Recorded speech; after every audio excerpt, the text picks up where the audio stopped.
There's blood in the sky and it's falling on me. Nearly cascading as it washes me clean. All right, welcome back, everybody. We've got another episode for you tonight, and we're talking about cannibalism. I'm Phil DeSaro. Alexis Terevko. And welcome to Cities of Blood podcast. All of a sudden, I've got an appetite. And I offered you the pizza. That's true. Yeah, it's got pepperoni, too. Ooh. Meat. Anyways, before we gross anybody out, we're joking, of course.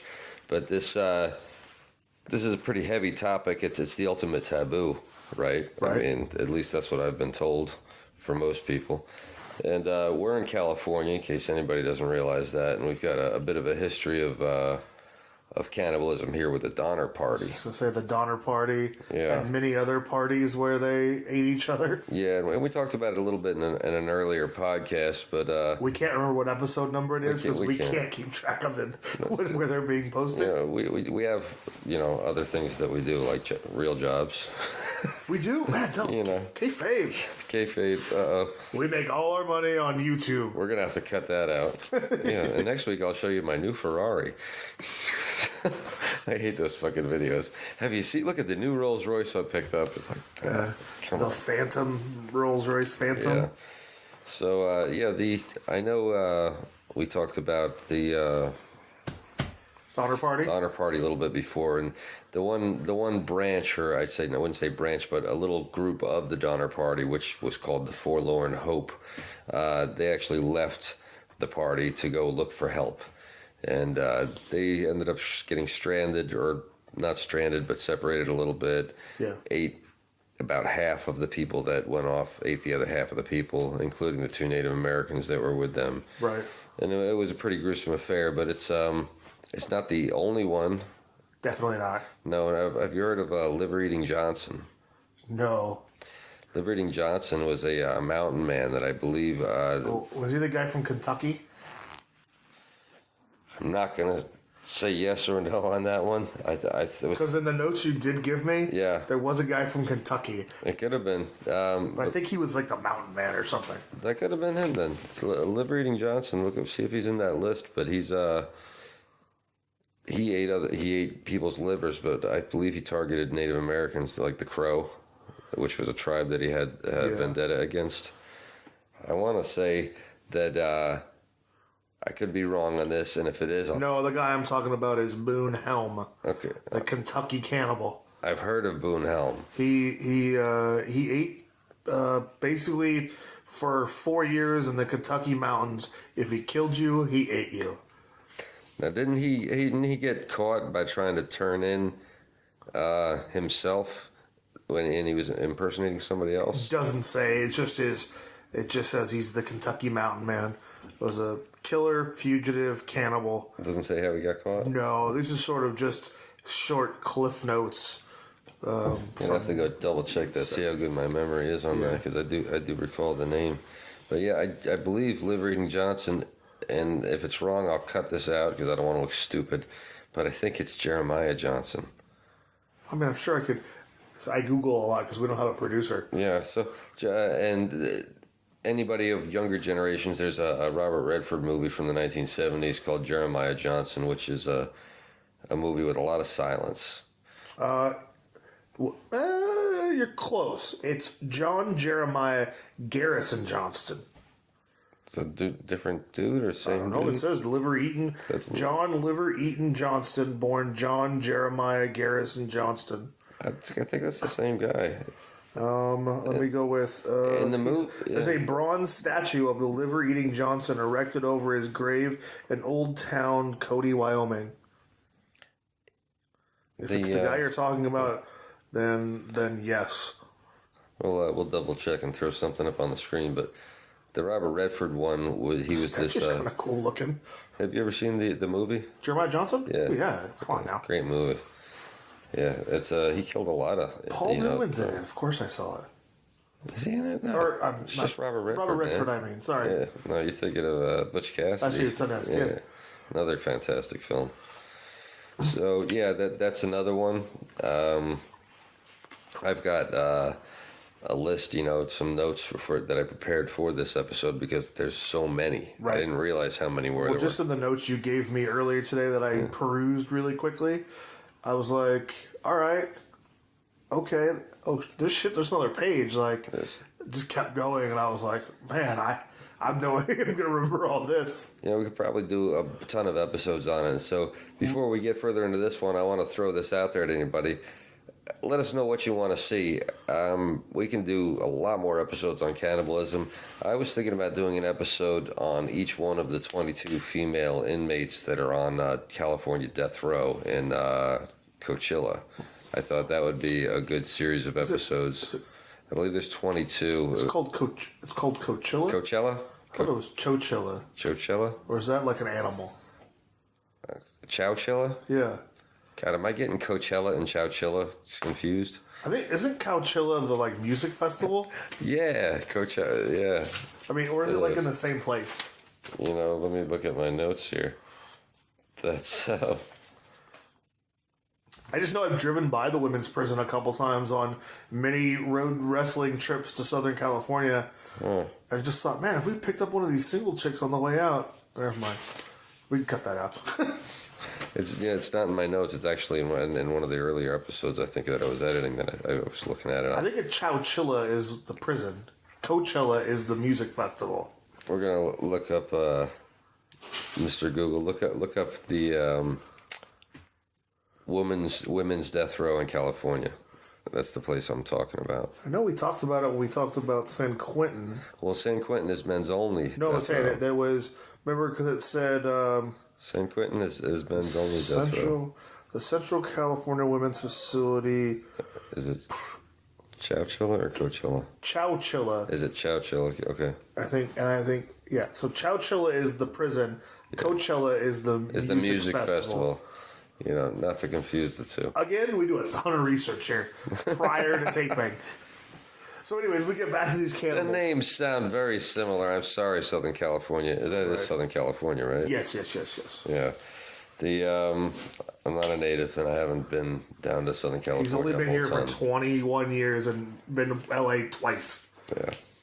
I'm sorry, Southern California. So. Because when you went with me, you went to Orange County. That's not LA. Really LA. That's Orange County. Just ask them. So yeah, I haven't really been there then. Yeah. Need to take a trip. Right.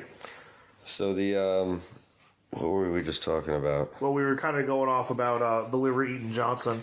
Well, there's Liver Eaton Johnson, but I made reference to. I was throwing it out there for everybody. I'm gonna have to clean this up totally. If you want to see something, give us a suggestion. Let us know. Give us a suggestion. We'll do an episode on anybody, anything in particular. Murder related, cannibal related, serial killer related, conspiracy related. You want to do conspiracy stuff? We're all about that.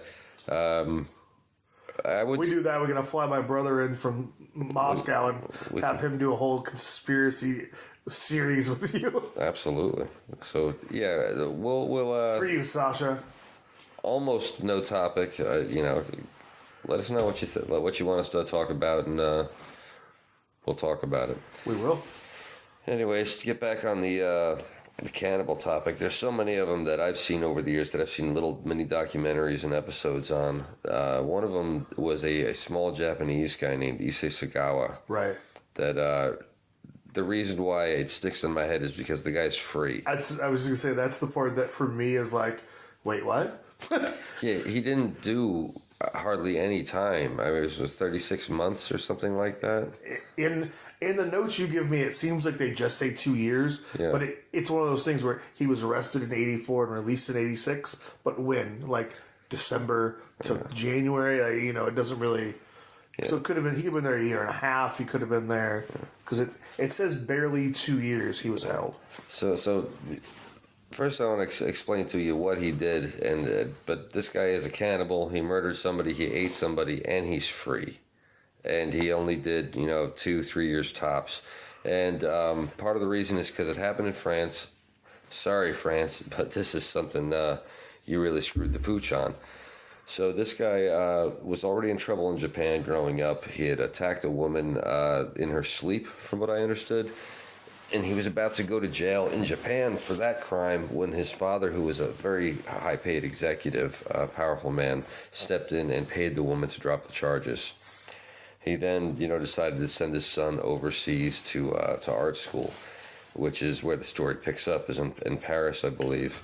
He's attending this art school. He's an older guy, and he seems to be a bit of an outcast. Before we, it's messed up. I messed that up. I'm sorry. It was 4 years, not 2 years. Okay, so 4 years. So it was 1981 to 1986 is when he was imprisoned in Paris. 4 years for murdering and eating somebody. So Issei lands in Paris, and he doesn't fit in because, one, he's 4'9" and Asian, and two, he's already like in his 30s, and he's in art school, and most of the kids in that school are probably in their early 20s, right? Including the object of his desire, which was this beautiful Dutch student who befriended him. She was kind to him, and that turned him on all the more. Really, in a very sick way, he planned and calculated the murdering and eating of her, and so he invited her to his apartment to translate something, I believe. And as she had her back turned to him and was reading something at the table, he literally stood behind her with a .22 rifle and shot her in the back of the head, right in the back of the neck. Yeah, the back of the neck, which to me makes just like severed the spinal column. Yeah. Well, by the way, it's horrific. And then he proceeded to have sex with her. He was a necrophiliac. Mm-hmm. Yeah, and then of course he began eating her, but he ate like the buttocks and the thighs. Yeah, he said it's really, really sick. There's interviews with this guy because, like we said, he's free, and he's been free a long time, and so he's actually made almost 33 years. He has made a living in Japan doing interviews and writing books about what he's done. It actually says that as of today, he makes a living as a freelance writer. A freelance writer who writes about cannibalism. Right. And he went into great detail about cutting into her buttocks first and how he had planned to do that. And when he cut in, he dug in with his finger, that he thought that, he would eventually hit, I guess, meat or flesh. Yeah. But it was just the fat that he kept getting. Yeah. And he ate it. He thought it was delicious. It was a delicatessen. Yeah, he just savored it. And it was just it's sick to see the guy actually talk that frankly about this. Well, and I think too is that, so the Paris authorities, when they put him on basically trial, he was declared insane. So he was basically found not guilty. He goes back to Japan, and when he gets extradited in 1986 and has to go through a battery of tests, and the doctors there say he's completely fine. From what I understand, the French, the only reason they extradited him is because they didn't want to pay the bill to keep him incarcerated in a mental place.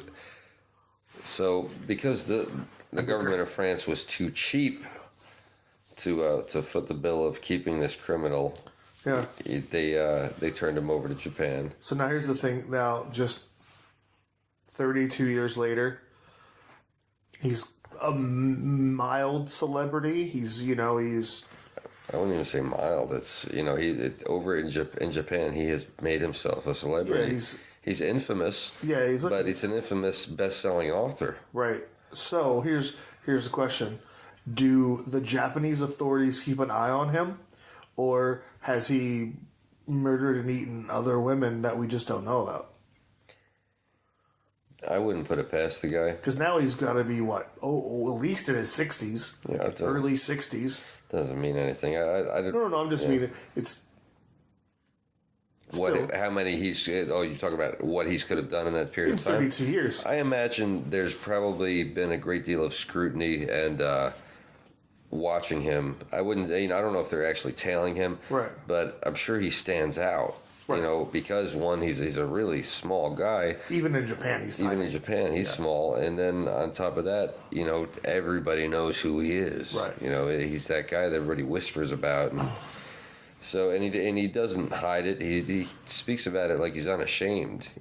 Like he's some type of connoisseur, and this was a delicacy that he had, and it's a shame. And he's not the only murderer walking free. We're probably going to do an episode on that. I'm sure we will, because I've got a list of them, and it's amazing. But he's definitely. It shocked the hell out of me that somebody could do that to another human being, and just talk about it the way he talked about it with almost not just that, but like walk away with it with impunity. I mean, he did 4 years or whatever. Yeah. In France. I mean, I'm not going to say Paris jails are like some type of cakewalk, but the guy was so small they probably had him in some type of protective unit anyway. Right. He was probably in, maybe not solitary, but he was in a limited contact area. I mean, if he had been a general population in an American prison, he would have been somebody's girlfriend. Within minutes. There's just no way. Not a 4'9" guy. Yeah, who probably weighs 120 pounds. Yeah. If that. If that. Yeah, really slight guy. And he did everything with like a shit-eating grin. That's what he's not ashamed of what he did, another cannibalistic term we'll talk about later. Yeah, real sick fuck. Oh, you're absolutely right about that. We can start talking about that now. Sure. Yeah, a lot of things I've been looking up and watching and researching say that cannibalism is, one, it's been part of history, of human history from the beginning. Right. I believe the oldest remains in Britain are a skeletal remains called Cheddar Man, and there are signs that he had been cannibalized. Oh, really? Yeah. So, I mean, as long as there have been humans, and famine, people have eaten each other, and maybe even just for ritualistically, like we know in some countries. Well, and plus, I mean, like when you look at like the tribes in South America, and it seems like every year or two we find out there's like some new tribe on some island that we didn't even know about that exists, and they think they're cannibals. Well, Papua New Guinea is loaded with them. Oh well, yeah, Papua New Guinea. Well, it's like there's that French island it's a South American thing, but it's owned by the French. That you're not allowed to go near within like a mile of the island because they've had no contact with the Western world ever. India has some islands like that too that are protected. Yeah, they're people of they don't really have much contact at all with the outside world, and they're trying to preserve that, and I can appreciate that. And a lot of them have ritualistic cannibalism. There are, I believe, what is the word, endocannibalism? That's a word I've never heard, so I don't know. Yeah, this is endocannibalism. Yeah, what is it? Endocannibalism, I believe, is when you end up eating people in a ritualistic way from inside your group or within your family. In some tribes, like in the terms of like a sacrifice. No, when someone dies, when a chief of a tribe dies in these certain tribes, I'm not going to try to mess up the name of these people that do this, but I'll throw it in the screen. When an elder dies, when the father dies, for example, it's the oldest son's responsibility to eat a little bit of his scrotum or his genitals, something like that. And then same thing with the female. When the mother dies, the oldest daughter is obliged to eat a little small piece of her mother's genitals. And this is,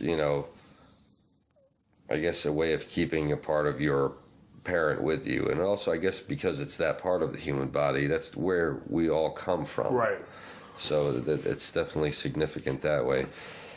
So I guess that's what endocannibalism is, and if I'm wrong, then I'll just cut this and scrap this episode.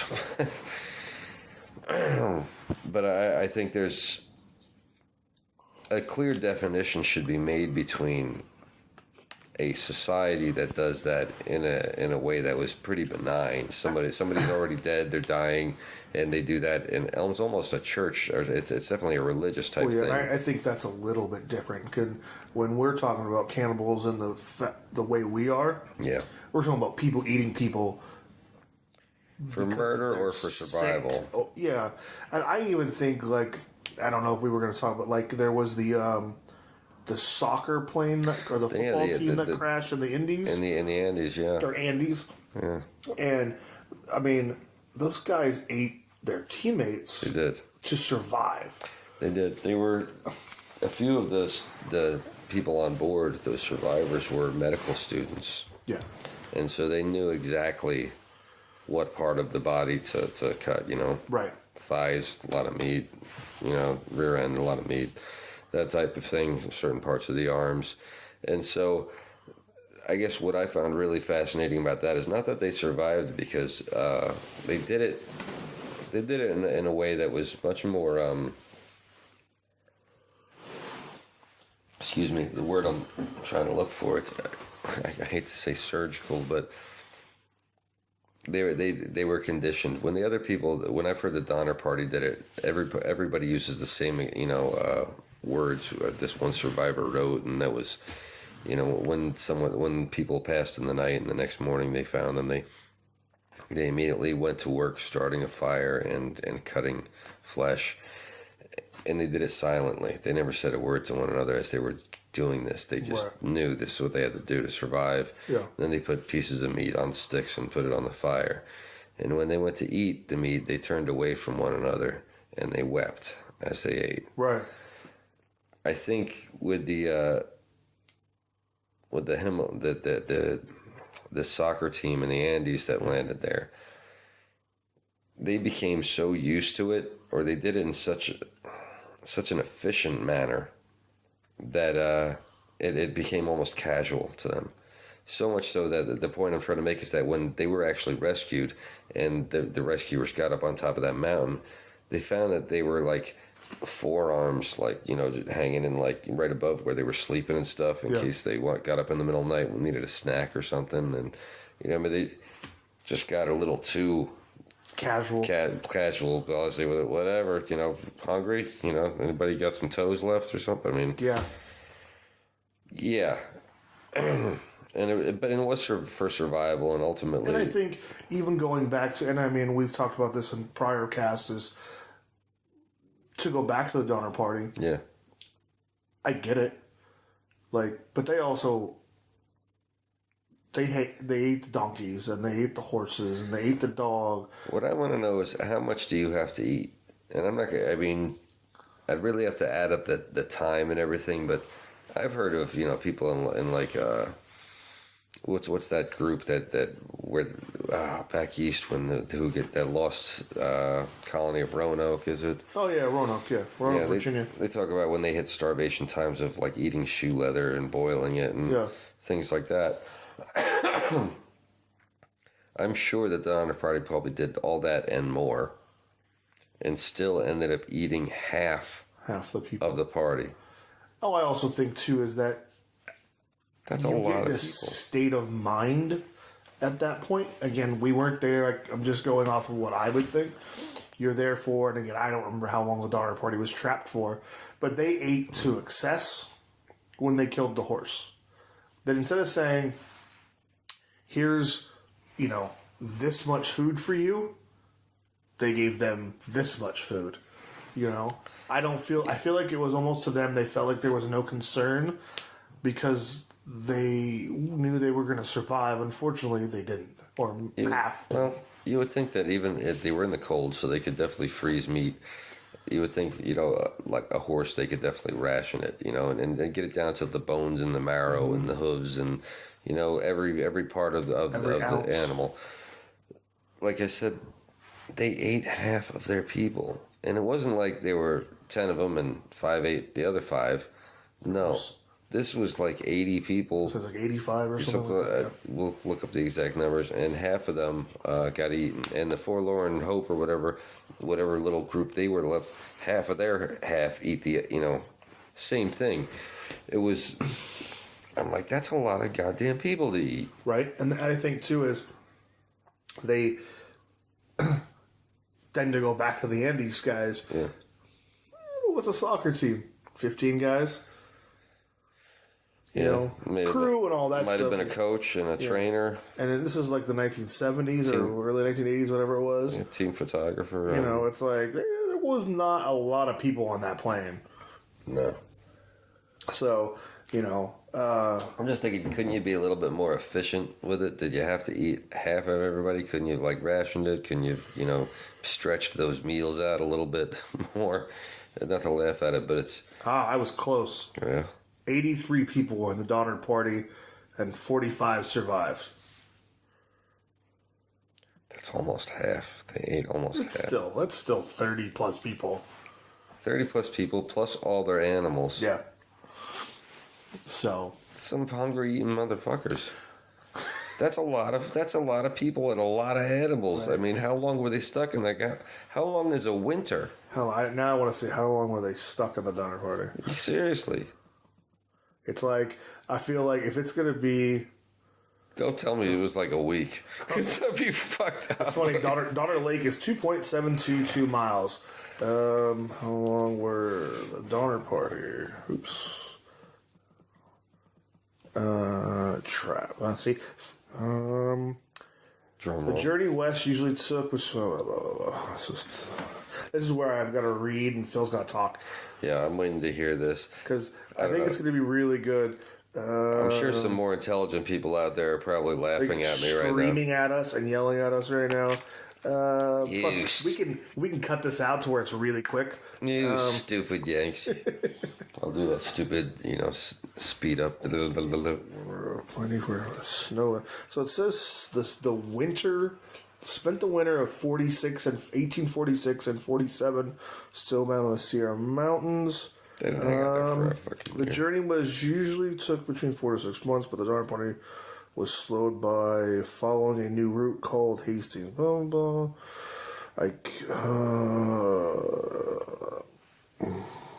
It doesn't really say. How long is a winter in California? 4 months. Let's see, snowbound. Let's see if it says. That's just. Yeah, I think it's like 4 months. So could you feed 45 people? So 83 people. 83 people must have had at least 83 cattle. So 83 people must have had at least 83 cattle. Right. Probably twice that because it takes two to pull a wagon, right? Right. And there had to have been at least one horse probably per wagon. So you're talking about there was probably so you're thinking Let's say we had and I heard they brought certain heads of cattle too. It wasn't just the wagons. I heard, they. oh, I'm sure they had a cattle that they were following the herd. Let's say they had 100 head of cattle, they all should have survived. including what was pulling on horses, oxen, 100 animals. Right.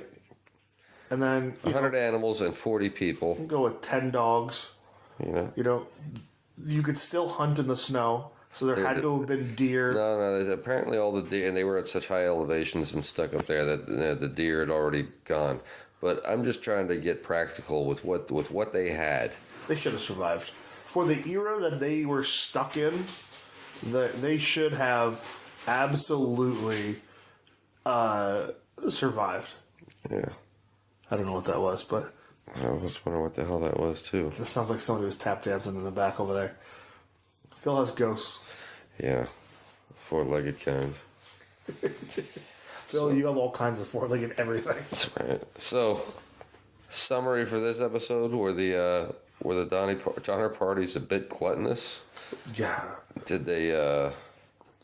Again, like I said, I think they just overate. Were they overeaters, or are we just being insensitive jerks who can't possibly comprehend? Oh, we've what they went offended through? somebody from 1846 already. I'm sure. We're going to get a lawsuit from the. As the ghosts of the Donners are going to come after us. What is there anybody from the Don? Like, There are descendants that are alive here. yeah. Oh yeah, there are. Oh, are they? Oh, yeah, there 45 people walked off that mountain and then started having kids. So Yeah, but I mean more like the actual, like Well, I guess, yeah. Well, they'd be dead now, obviously. No. Yeah. So, the one of the episode, our last episode, or one of the last episodes when we had David Kulchik here. Yeah. We talked about one of the women in his book, Omema Ari Nelson. Yes. Yeah. You said that name better than he did. It's the I've had it in my head a few days, ever since Dave was here. I've been thinking about this case. This woman shot her. She didn't shoot him. She tied up her husband. That's right. She tied him up and beat him to death with an iron, and then took him apart, ate his ribs, said something to the effect of "Nothing tastes as good as the man I marry." I believe I'm quoting David. I hope I'm right. Dave. Something close to that. Something like that doesn't taste as good as the man I marry or the man I love. I can pick up the book right there, but I'm too lazy. I don't want to move the mic. Yeah. But so we spoke about her, and we compared her to another case in Australia, and then ultimately to Ed Gein, and then Is it Gein or Geen? Gein. I always heard Gein, but it could be wrong. It could be Gein. And Because I always heard Geen. yeah, it's probably Gein. So Jeffrey Dahmer, he also ate, or was a cannibal, right? Yes. And that's the thing was I didn't realize Dahmer's run of cannibalism was that long. Yeah. I thought it was like 4 or 5 years. I didn't realize it was almost 15 or 13. Well, I don't know if he cannibalized his first victims, the ones in '78. You know, those were when he was living at home or when he was living with his grandmother.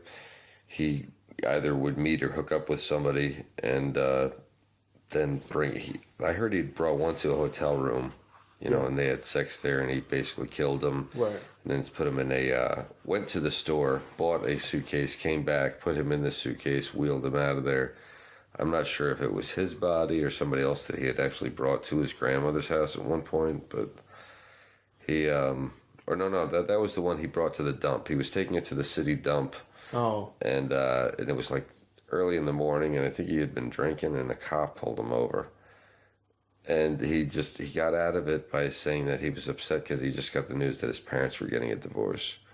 And he was just taking some trash to the dump, and the cop let him go.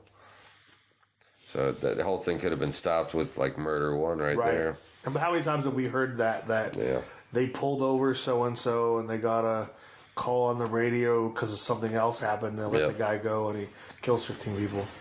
Ridiculous.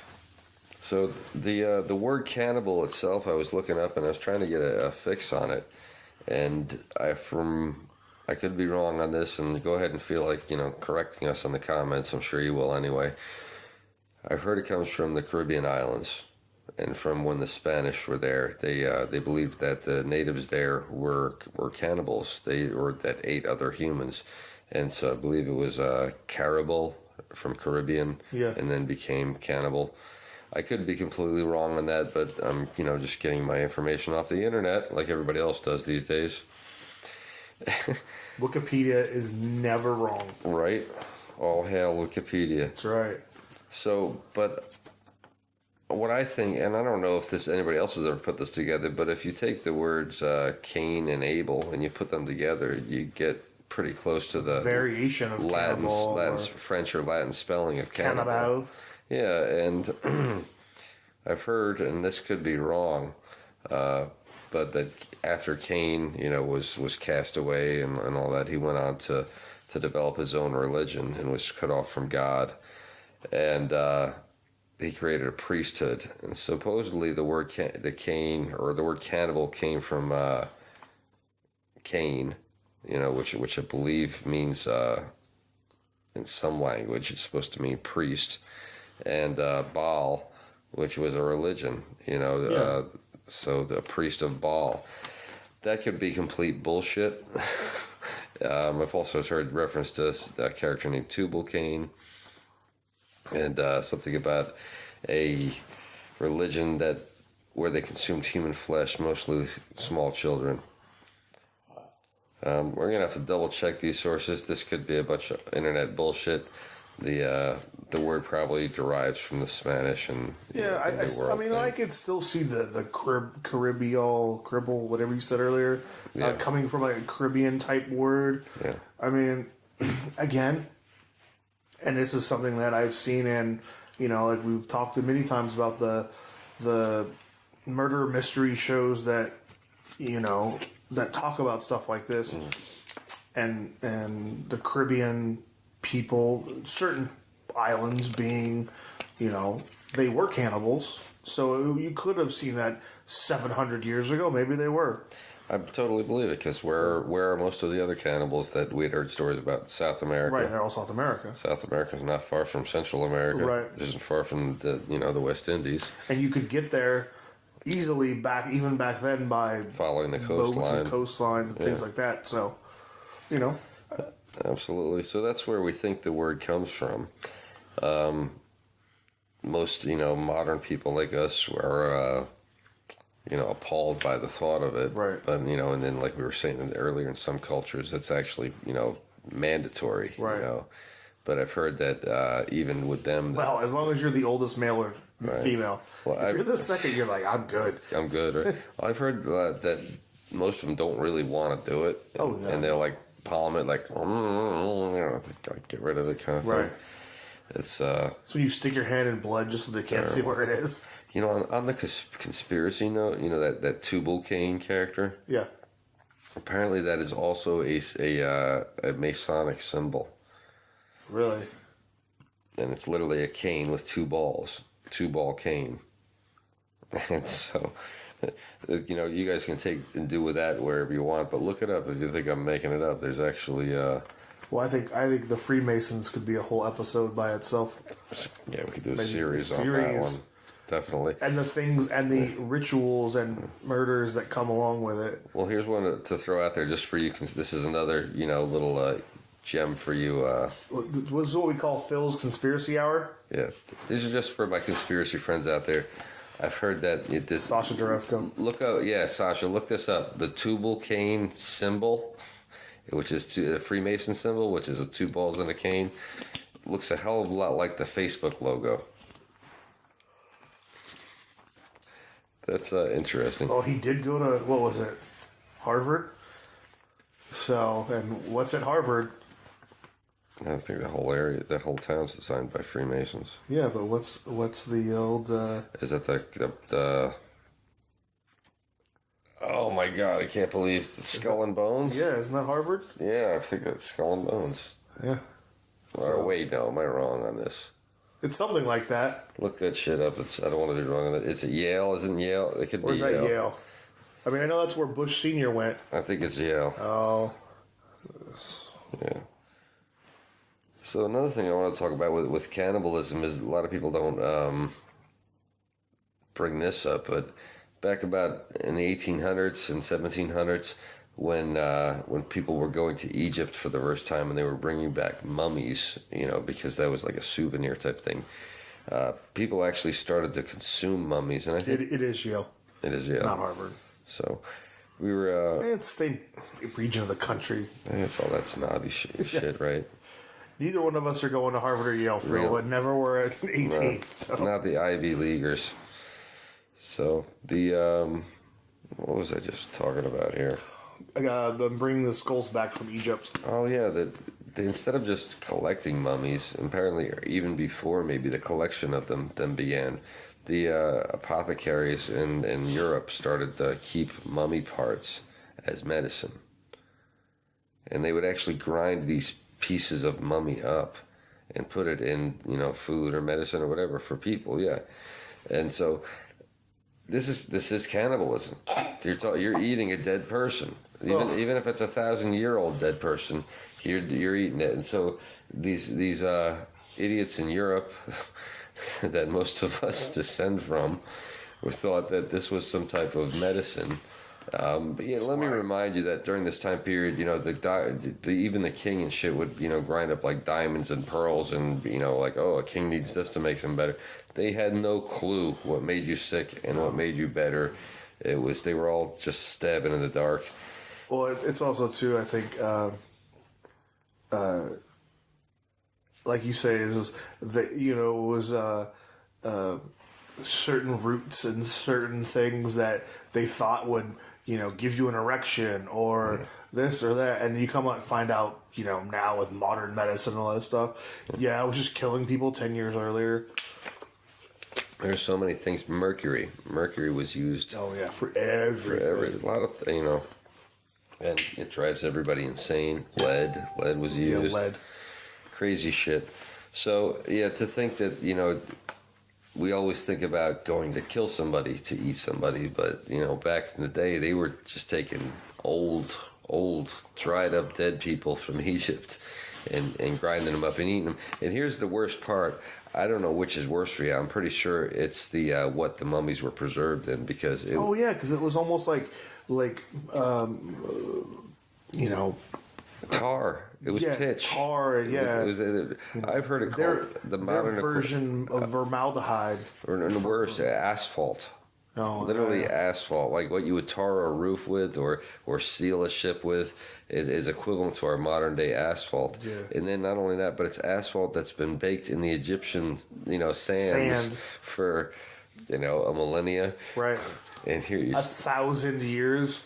Grind that up. Yeah, good medicine. It's like I mean, you walk into watch one of the shows, like the Joshua Gates has a show I like where he goes a lot to the pyramids. Yeah. And, on camera, they look like you and I.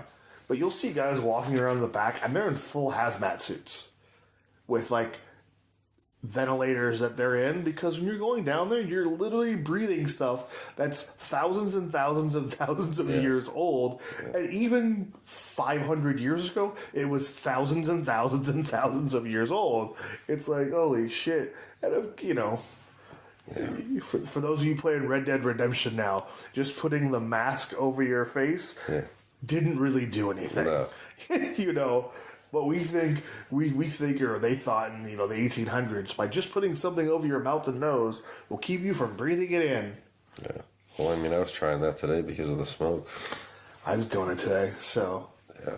But these crazy shit they were that these guys inhale. Have you ever seen all the bonfires on the Ganges River? Mm-hmm. Yeah, and you see the guys there's a whole cast of people that do that work. Right. And these guys are covered from head to toe with human ash. Yep. All day long. Gross. Like that's their job. And apparently there's a certain part of the of that river where this giant catfish, grow. And they believe that the catfish get that large from eating what's left of the remains that end up in the river. Oh, really? Yeah. Then they're massive catfish. Oh, yeah. I've heard the stories about those catfish there, because I know that I don't know what the gentleman's name is, but there's that fishing show on the Travel Network. Monster Catchers. I don't know. But that guy's River Monsters. River Monsters. I know that guy's catches everything, and I don't even think he's even caught that. Yeah, I saw him go way up above that and catch a very large one. Yeah, but not one that was gonna eat a human whole. That's the whole thing. Yeah. Well, I mean, what would you pull it in with? Right. Exactly. A tow truck. Right. That's for what finding out about the bonfires, like we were just talking about on that river, is that the original word for bonfire was bone fire. Oh, really? Yeah. So even that goes back down to the cremation of bones. Bones, yeah. So we've mentioned my brother a few times in flying him in from Russia. Should we bring up Russia's most? Oh, Mr. Chikatilo, sure, yeah, but let's talk about him for a little bit. I'm glad you could say it better than I can. Andrei Chikatilo is what is his? Did he have a nickname? I'm sure he must have. He was a monster. I just lost where he's at. Something like 52 women and children over a 20-year span, I believe. Your notes on this page don't say it, but the other one that you gave me did. Oh, I'm sorry. Want to say no, that's fine. I want to say it was 54, wasn't it? This 52 from 78 to 90. Right. Which is that's not quite 20 years. That's only 12 years, right? Yeah, 12 years. So Where did it go? You have it Yeah. here somewhere. So this was a really creepy looking guy. In fact, what's interesting is if you look at Ed Gein and you look at Andre Chikatilo, it looks like they could be brothers. I was going to say they look like relatives. Yeah. Because that was when we had talked in a previous episode about like cannibalism stuff. Yeah. I initially thought that's who you guys were talking about, but then I was like, oh no, they're talking about Ed Gein. Yeah. So it was like one of those things where I think I said, oh, is he the guy with the Elmer Fudd hat? Yeah. And that's how I knew how you guys The difference. separated it. Yeah. But yeah, no. So I mean, he ate all those women and all those children in 12 years that they know Longer about. period of time, and it was always traveling. It was always away from home because he had a wife and I think he had children too. Although I'm not sure how that happened because he had problems with impotency his whole life, I guess.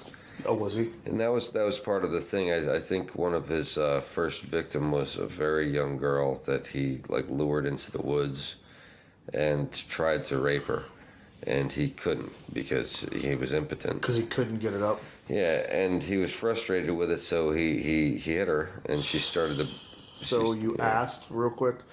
He was the Butcher of Rostov, the Red Ripper, and the Rostov Ripper were what they referred to him as over those 12 years. Jesus. I remember seeing a movie, not even a documentary, made for like HBO movie or something about this character years ago. So it's saying he confessed to 56 murders. I think that's where I got 55 from. He was tried for 53. Convicted of 52. And sentenced to death for 52 of them. Yeah. So why they couldn't figure out the other 4? It could have been a matter of evidence. He was... Or maybe they thought he was lying and... Well, he was lying about something. Like some things he wouldn't completely confess to. And, Now, Chikatilo is the one that they walked into the concave thing and shot him in the back of the head, right? Oh, when he died, when they executed him, yeah. Yeah. They, I've heard them say firing squad in the movie that where they, I think it was a made for HBO movie. They just show him basically being walked into a cell with a drain in the floor and told to turn around, and a guy just shoots him in the back of the head, which is efficient and he was a teacher. A lot less dramatic. Chikatilo? Yeah. Just terrible. And apparently, during that first attempted rape, he had hit the girl, and so he found that when she started bleeding, he was turned on. He suddenly started to achieve an erection, and the more he hurt her, the more he was able to. He actually got him. Yeah, and so that's how he pretty much discovered, what he was, what a monster he was, and then from that point on, the whole plan was to kill. But he did a weird thing. Is he started bringing a pot with him the whole time where he's gone and doing these things. He's supposed to be on business trips, and he was a party member. And this is during the time in communist Russia when being a party member, no matter how low on the totem pole you were, was important. And so people would just kind of look past things. And I think that's why he flew under the radar for a long time. But he was supposed to be traveling and would, I guess, take the train to travel. And his murders were always in the woods, not far from the train tracks, from what I recall reading. And he always had not a bonfire, but a campfire nearby. And so his wife said he could never cook.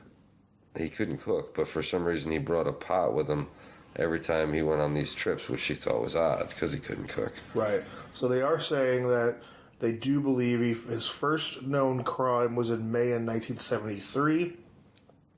It was one of his pupils.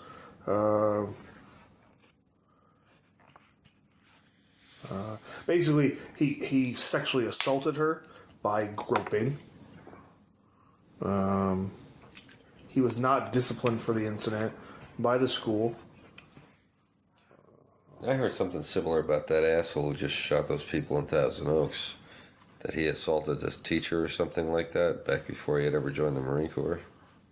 I don't know about him, but I know that the guy who shot up the yoga studio in Tallahassee, Florida, he had like 6 or 7 groping misconduct citations or violations or something, and I think that he went to FSU.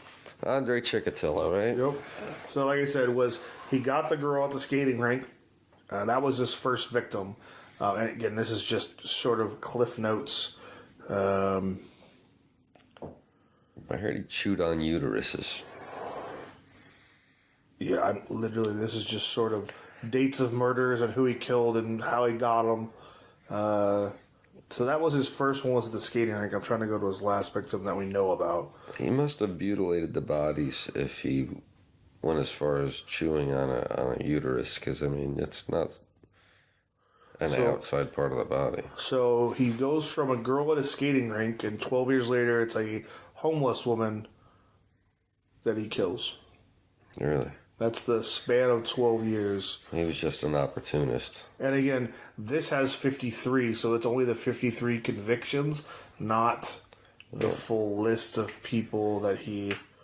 It was frightening how long he got away with it. For one thing, he was a little bit unassuming. Although he was creepy looking, he wasn't a physically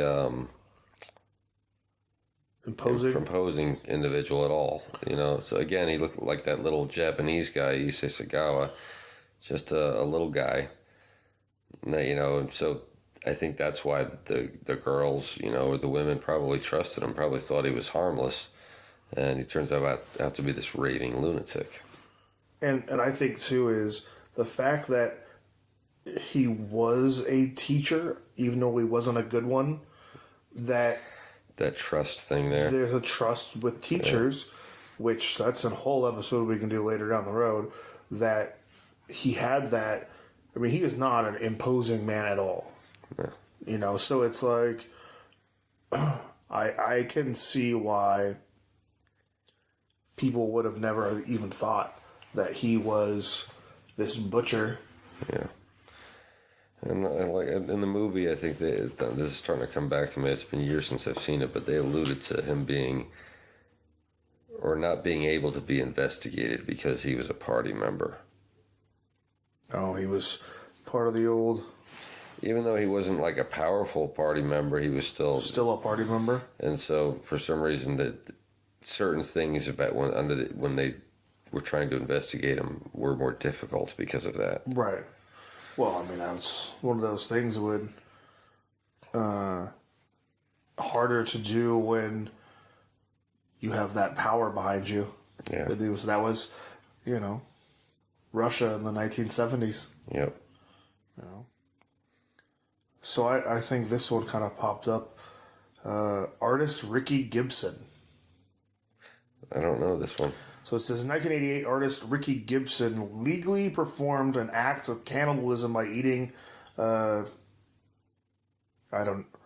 canopy of donated human tonsils in... Canapes. Yeah, oh man, these British towns. Some high school in London. A year later, he publicly ate a slice of legally purchased human testicle, also in high school. When he tried to eat another slice of human testicle in Vancouver, Canada in 1989, he was stopped by the police. However, the charge was dropped and he finally ate a testicle hors d'oeuvre in Vancouver in 1989. Who's Rick Gibson? This guy sounds familiar because I had heard about a chef that I believe had like a piece of his belly surgically like removed and then cooked it and served it type thing. But who's Rick Gibson? That's your era. I don't know. Now you gotta Google. Right? Because he's an artist. I'm guessing he's a musician? Nobody that I can remember. I didn't listen to him. I mean, I know Debbie Gibson. I was gonna say Debbie's brother, maybe. Right. I feel like also in 1986, American Hayden Clark killed and cannibalized a 6-year-old Michelle Dorr. These are all just things that happened in the 80s, I guess. With the guy you were just reading about, was it a Japanese guy? No, 1988, Rick Gibson. I'm going to go with... No, the one, is that the guy who served his own stuff? Because I'm fine. No, this guy bought. Oh, he bought it. Yeah. This is He's got to be, I'm going to say he's got to be from the UK. Because two of the things he did were in the UK. And this guy, Mao Sugiyama, is a Japanese chef who served his own surgically removed male genitals to 5 connoisseurs for about $250 a plate. all right. 5 times 250. That's $1,250. Okay. I'm thinking the surgery to have them removed was probably more than that. Probably, depending on what year it was. This 2012. Oh, yeah. This was not a financially sound endeavor here. No. I found that sounds like he, again, we've talked about there was something wrong in the old clicker. I mean, to do it just to do it. I'm thinking you lost money on the deal, dude. So here's one, and I'm probably going to screw this name up. Ladislav Hoyer, a serial killer in the Czechoslovakia, or from Czechoslovakia, confessed to killing a young woman in 1981. He cut off her breast and vagina and tried to eat the latter with mustard after boiling it in salty water. He later admitted he had thrown part of it away because it was underwhelming taste. Underwhelming. Yeah. Had you heard about the sex cannibal?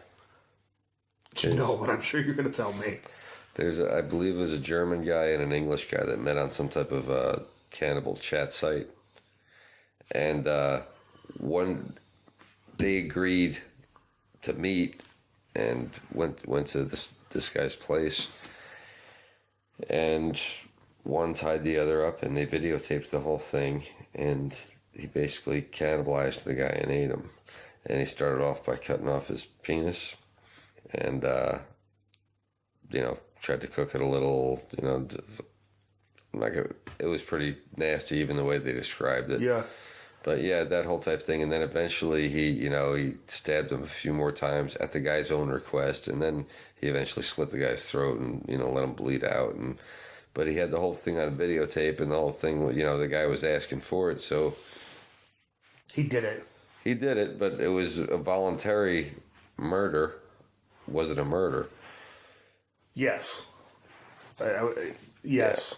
It was a real sick case there, but there's a whole documentary piece on that one. Oh, here we go. Dorangel Vargas, also known as El Compagente, which is people eater in Spanish. I probably totally butchered that. How do you say that? El Comagente. El Comagente. Yeah. People eater. Was a Venezuelan serial killer and cannibal who killed and ate at least 10 men in the period of 2 years preceding his arrest in 1999. I actually remember hearing about this. Like, just one of those... It was like probably the blurb at the end of the nightly news with Ted Koppel. Yeah. But I remember reading, or seeing, something about it. Any of you sickos out there want to read about that guy who self-cannibalized himself with his buddy? Look up Armin Meiwes, Meiwes.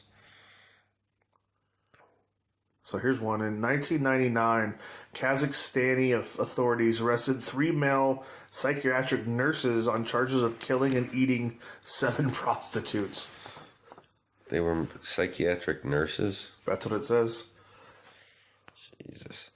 I'd heard about a case in have you heard of the Chinese Cultural Revolution? Yes. So that was during Chairman Mao's reign and all that. Apparently a lot of bloodshed and crazy shit went on, and apparently a lot of stupid decisions led to a famine and some starvation and all that type of thing. But I'd heard that there was a lot of cannibalism in China during that time period. It doesn't. Nothing with China surprises me. Yeah. Well, I'd heard that's why the Chinese cuisine is so wide.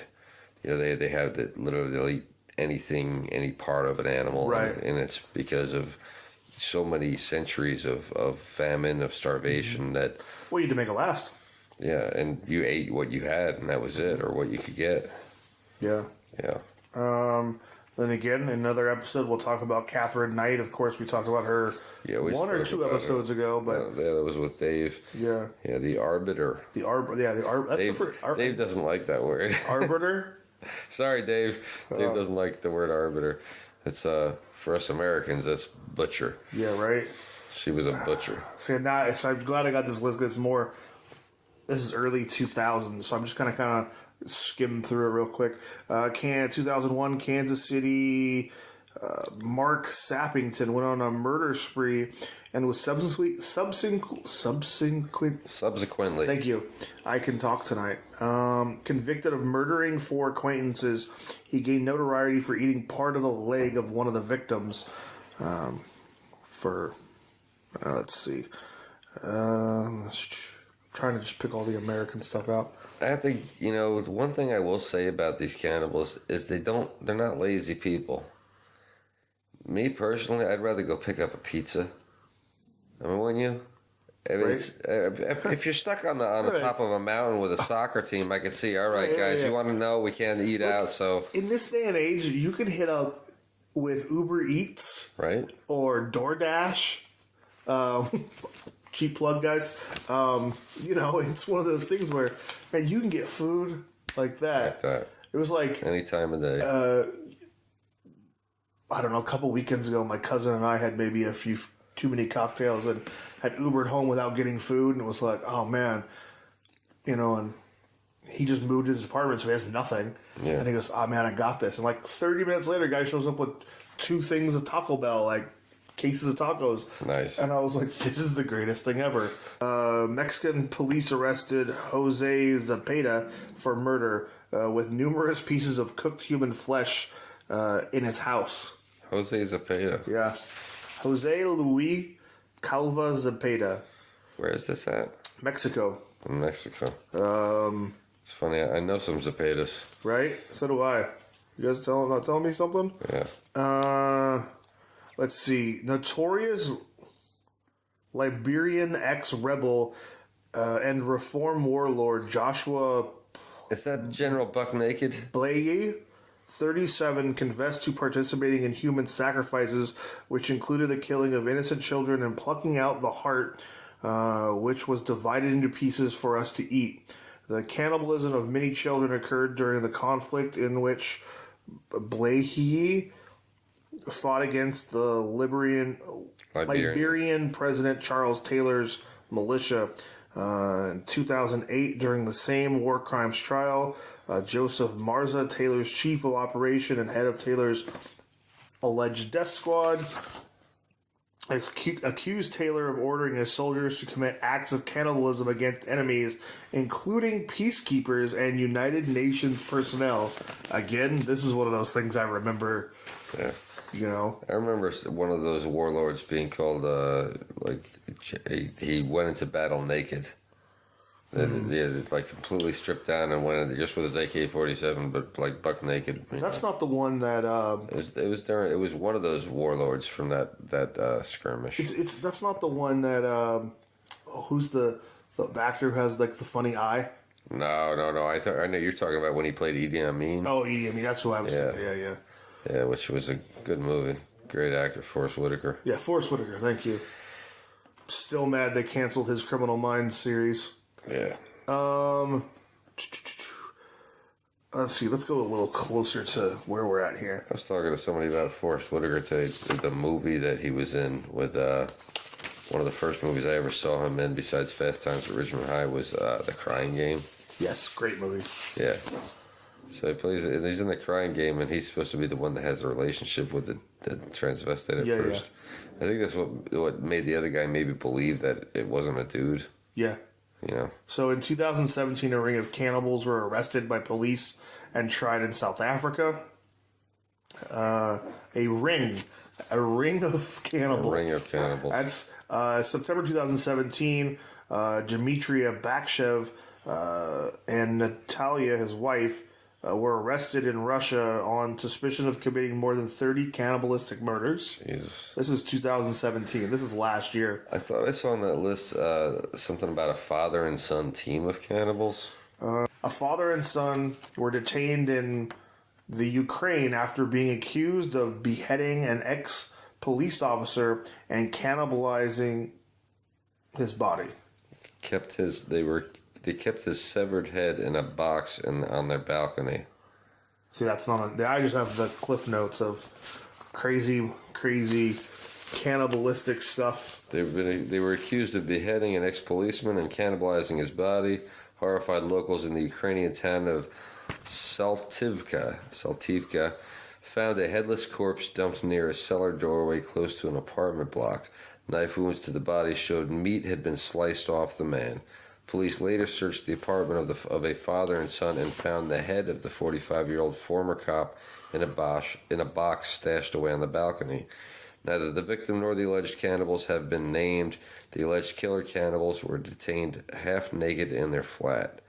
A macabre video shows detectives and forensic teams removing the headless corpse from the cellar door where it had been dumped, covered in garbage bags. Oh, here got a strange one for you.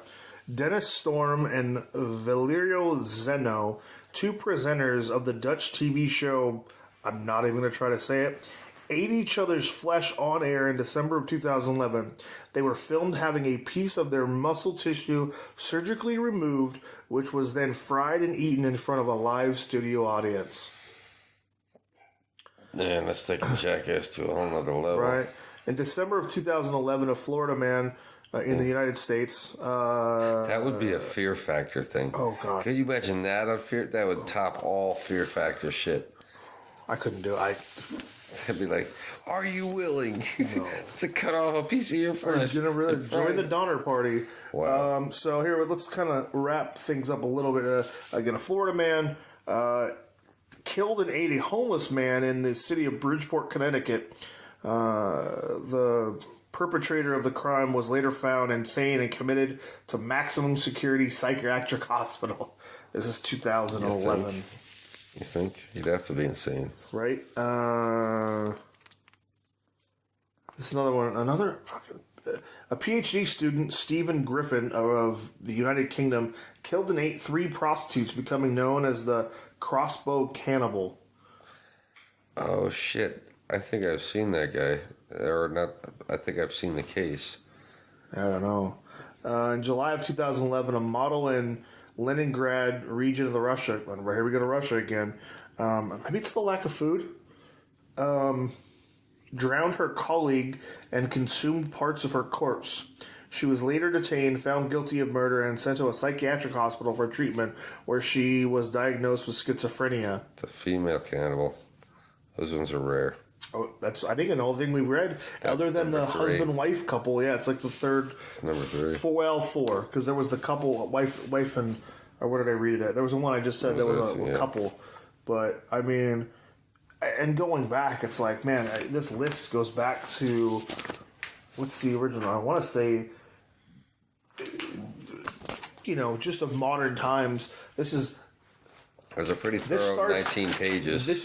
This starts in 1980, basically, or at least they were convicted after 1980. And from 1980 till now, there's 19 pages. Right. Imagine if we had an accurate record of everyone in there. You go back so far. There's serial killers like Albert Fish that was supposedly cannibal. There's the Ed Gaines. You go back even further to serial killers. Even if they weren't cannibals, they were still killers. There was cannibals.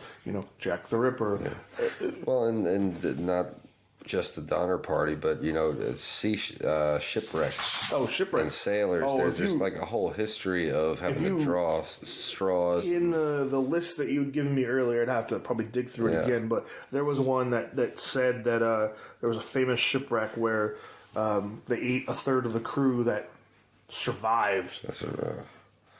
So as long as there's been mankind, that's been the ultimate. Been cannibals.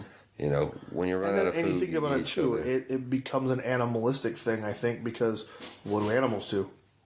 You know, a wolf dies, they eat the wolf. Yeah. A pack of wolves will eat the wolf. If they're starving or whatever. I think No, the wolves eat. They do Well, die. they kill, but I'm not. Do they eat them? Oh, yeah. I didn't know that. Yep, they will eat the dead.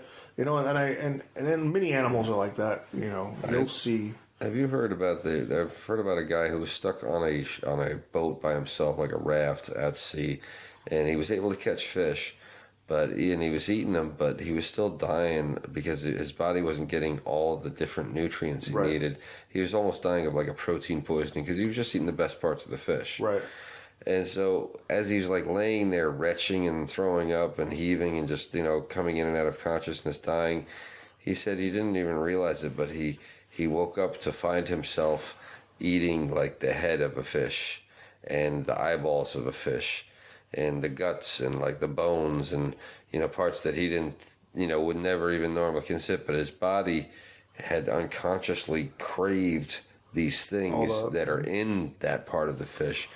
And so I wonder when it comes down to like certain types of, starvation cannibalism, whether it be shipwreck or Donner Party or extreme situation of any type, if at a certain point your body overrides your mind. Sure does. I mean, I think that's the thing too, is we'll never know because we live in. Hopefully we'll never know. Well, yeah, hopefully we'll never know.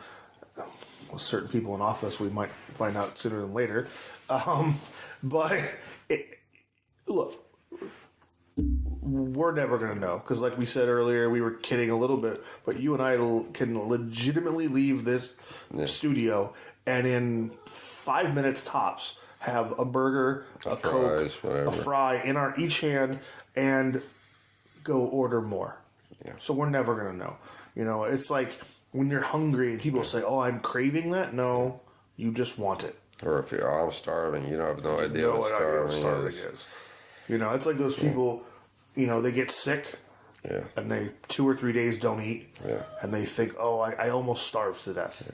Getting back to the language thing that, like you said, well, I almost started to death, I'm starving. Right. I don't know if we brought it up before, but in our language, we have these things, Yeah, it's like, if you want to get on somebody's good side, what do? You butter them up, right? You butter them up, and that's a complete cannibalistic And if you're gonna be like hard on somebody or cross-examine somebody hard, what do? You grill them, right? So you're grilling them on the stand. If it all terms we used for cannibalism, people use for cannibalism. if you're gonna go beat somebody at something, so I'm gonna eat them up. I'm gonna Like the baby, I want to eat that baby's so cute. I could just eat him. Or I'm gonna chew them up and spit them out. These are All terms for cannibalism. almost like a latent type, unconscious or subconscious reference to the whole thing. I'd heard that even at some level that kissing, it goes back to, which if you're chewing on each other's lips, I guess. But we've been having kissing and sex and all that for as long as we've been eating people. So Yeah, but that's the question. I don't know about that because I dare say 100 years ago were people kissing oh yeah, like they kiss now? oh yeah, People's breath sucked back then. yeah. But if everyone's breath sucked, you wouldn't have known. I guess. Just the thought of that. Then the further you go back, the worse the breath is going to be. Right, and I also think too it was. You think cavemen kissed? I can't imagine. They did. I think all they had was doggy style back in the caveman days. I think that was it. I don't see it again. We weren't there, so it's hard to know. And as much as scientists could say, "Oh, we know," we guess. Yeah, exactly. We presume, we assume. Yeah. And because there's been enough times, even them saying, they assumed that the Egyptians looked a certain way because they were royal. No, they looked a certain way because they were inbred. There's a lot of assumptions that have been wrong and over so the years. To assume that we didn't do these things thousands and thousands, millions of years ago, we're never gonna know. Yeah, I don't know. I just tend to think of And again, I always say this, and I say it every episode was, if you watch even television that's about things that or like artwork and things like that. But you have people kissing in artwork. True, but you know, Now, they might not be full on tongue down the throat, but they're still kissing. I'm fascinated with English history, and I believe Henry II had a mistress who supposedly had perfect teeth, which was a very rare thing in 1100, whatever. But what was perfect teeth for 1200? She had all of them. AD. She had them, you know. So she had them, and they were somewhat straight, you know, and none were rotten, I guess. Right. So, you know, she had nice teeth, which, like I said, in that time period, and we're talking about England. So England, even up until recent years, not like, you know, the poster for dental work. Right. Do they still not have fluoride in their water? Well, they probably tell us that's something bad, right? Right. It's a conspiracy to control us. Right. It gives us autism, right? Isn't that one of the things? It's the fluoride that's controlling the population. Yeah. It's doing a terrible job of it, but it's good. So. Well, Phil, we're at almost an hour and a half. Hour and a half. Almost. Give it a few breaks here and there. You know, I feel like there's so many more cases on there. You could probably stretch this into a month. Oh, again, like I said, we could go to. Yeah. I mean, this is the 2000s, the 1980s. I mean, this is where we started at 1980s and reading some stuff, and there's more. Yeah. I mean, we're going to come back to this topic in the future just because it's so fertile. But I think next week we'll mix it up and bring up some other cases and get deeper into individual cases. This was a much broader spectrum, talking about cannibalism in general and just some highlights of again, kind of sort of the Cliff Note version of episodes. Maybe the most infamous cases that we could think of to bring to your attention, but. That's by no means the entire list, as you could tell. We could come back to this 10 times and never even cover everything. Yeah. I say before we go, I think from both of us to everyone up in Paradise, everyone up or down in Southern California, whether it be the fires or the shootings or the fires up here, thoughts and prayers. Keep your heads up. Everything will get better eventually. Absolutely. Yeah, we love you, California. Right. And I'm Alexis Dorevko. And I am Phil DeSaro, and we were glad that you spent some time with us. Sorry if we went off track or got a little long-winded with the topic, but we hope you enjoyed your time with us, and come back and see us in the next episode. Don't forget to click like and subscribe. There's blood in the sky and it's falling on me.